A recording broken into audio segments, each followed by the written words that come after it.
নতুন বাংলাদেশকে আর বিপথগামী হতে দেয়া যাবে না, এমনটা জানিয়েছেন জামায়াতের ইসলামী ঢাকা মহানগর উত্তরের আমির মোহাম্মদ সেলিম উদ্দিন।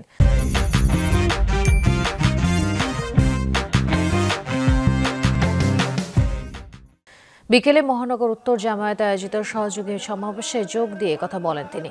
প্রধান অতিথির বক্তব্যে তিনি বলেন, নতুন বাংলাদেশ 18 কোটি মানুষের ঐক্যবদ্ধের বিজয়। আরো বলেন, জামায়াতে ইসলামী ত্যাগের কারণে হাসিনার পতন হয়েছে। এখনো যারা চাঁদাবাজি করছেন ভালো হয়ে যান, চাঁদাবাজদের বিরুদ্ধে আমাদের লড়াই চলবে, দুর্নীতিবাজদের বিরুদ্ধে আমাদের লড়াই চলবে। যে জাতি রক্ত দিয়ে স্বাধীনতা এনেছে সেই জাতি কার দাদাগিরি মানবে না। সে দেশের হন আর বিদেশের হন, 18 কোটি মানুষ আমরা লড়াই শিখে ফেলেছি।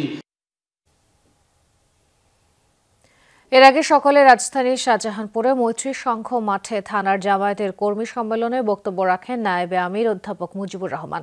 তিনি বলেন, দূষিত লোকদের প্রশাসন থেকে বিতাড়িত করা না গেলে ষড়যন্ত্র চলতেই থাকবে।